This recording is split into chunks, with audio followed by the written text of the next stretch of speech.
Oke, kalau gitu saya mulai dulu aja ya. Saya awali. Bismillahirrahmanirrahim. Assalamualaikum warahmatullahi wabarakatuh.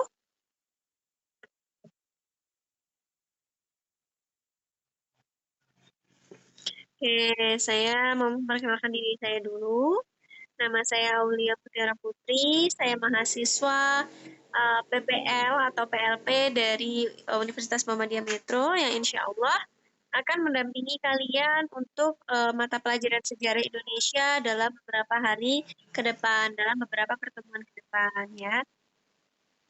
Kalian bisa memanggil saja dengan sebutan Ibu Aulia. Mungkin yang lainnya yang suaranya sedikit ini dibisukan saja dulu nggak apa-apa.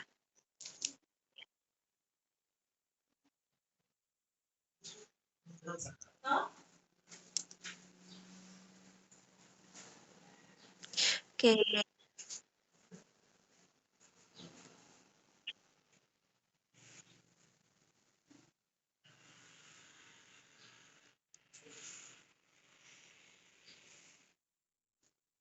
ya, oke, boleh kita mulai ya. Kalian bisa memanggil saya Ibu Aulia, oke? Mungkin kalau di ini atau Ibu Aul gitu.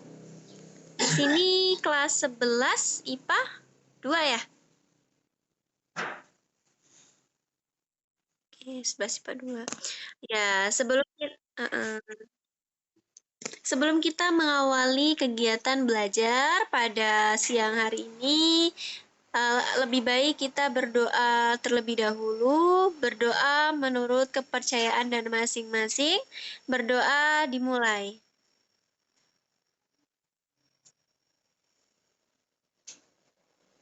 Oke, berdoa selesai. Ya. Oke, apa kabarnya anak-anak hari ini? Alhamdulillah. Baik. Ada yang masih sakit atau kurang sehat?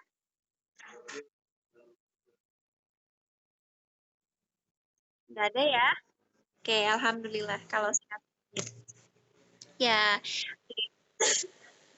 oke, suaranya tidak jelas atau gimana?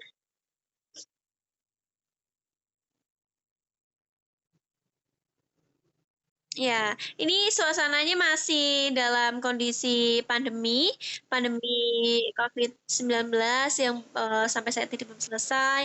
Diharapkan anak-anak untuk tetap menjaga kesehatan ya dan tetap semangat belajar. Oke, kemarin kita sudah belajar melalui Google Classroom. Kalian masih ingat materi yang kemarin, materi apa?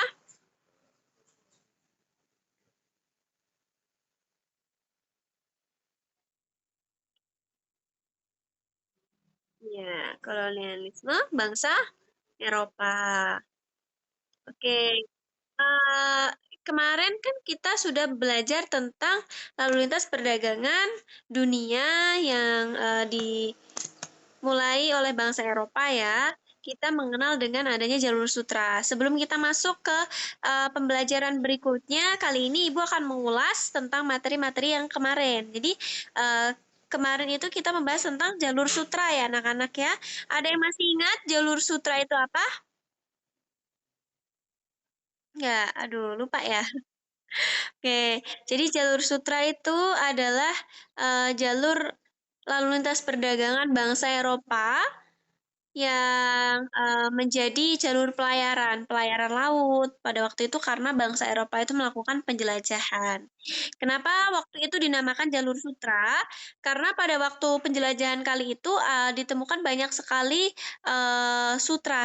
Sutra itu kapas seperti kapas gitu ya, anak-anak ya.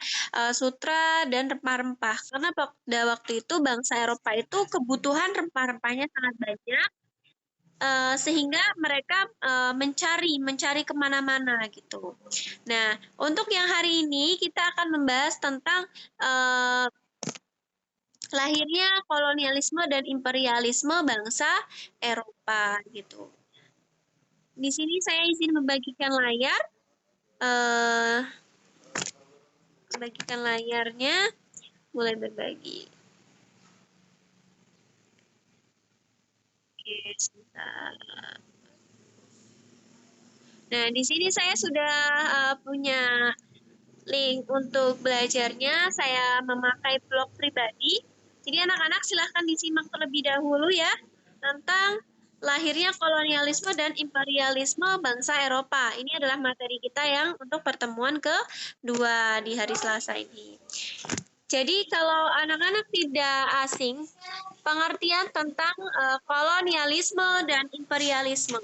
Jadi pada sejarah, fakta sejarah mengungkapkan bahwa kolonialisme dan imperialisme itu lahir karena adanya bangsa barat pada waktu itu.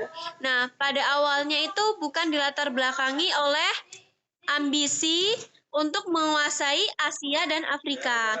Namun awalnya tujuan mereka itu adalah berdagang gitu.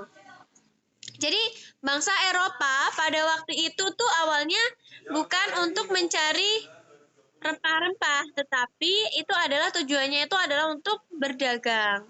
Nah, lalu bangsa Eropa itu membeli barang-barang langka yang ada di Eropa seperti rempah-rempah dan sesekali menjual hasil produksi mereka seperti pakaian untuk bangsa-bangsa yang ada di Asia dan Afrika gitu.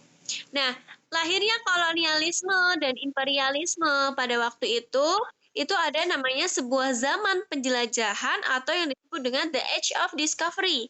The Age of Discovery kali ini itu dikenal dengan masa heroisme. Kenapa dinamakan masa heroisme dan pengorbanan? Dikarenakan pada waktu itu kebutuhan rempah-rempah yang ada di Eropa itu sangat mendesak, sehingga melatar belakangi bangsa Eropa untuk mencari rempah-rempah di tempat di mana tempat itu belum pernah dijajaki. Jadi seperti hero, seperti pahlawan, mereka berani menjelajah kemana saja gitu.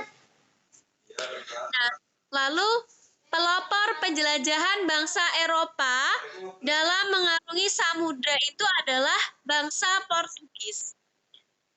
Bangsa Portugis.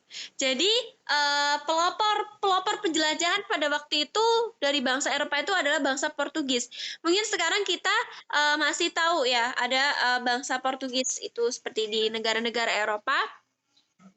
Itu yang dengan semangat itu melakukan pelayaran samudra dengan semangat mengejar 3G. Mungkin di sini anak-anak udah pada sedikit tahu tentang 3G, adanya Gold, Glory, Gospel, atau yang biasa kita artikan sebagai yang pertama, Gold. Gold itu artinya kekayaan perdagangan. Lalu Glory, membangun kekuasaan. Lalu Gospel, menyebarkan agama Kristen. Jadi dalam sejarah bangsa Indonesia sendiri, agama Kristen itu juga termasuk dari pengaruh adanya pelayaran bangsa Eropa tersebut untuk menjelajah. Gospel ini termasuk nih menyebarkan agama Kristen. Jadi visinya ada 3G tadi, Gold, Glory, Gospel.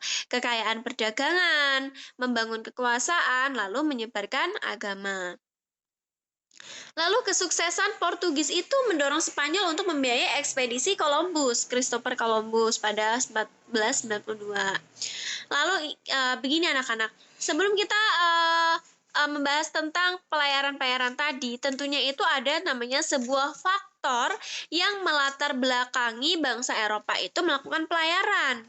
Yakni itu ada beberapa. Yang pertama, karena kota Konstantinopel yang dikuasai Turki Utsmani atau Ottoman. Kita tahu negara Turki ada namanya kota Konstantinopel.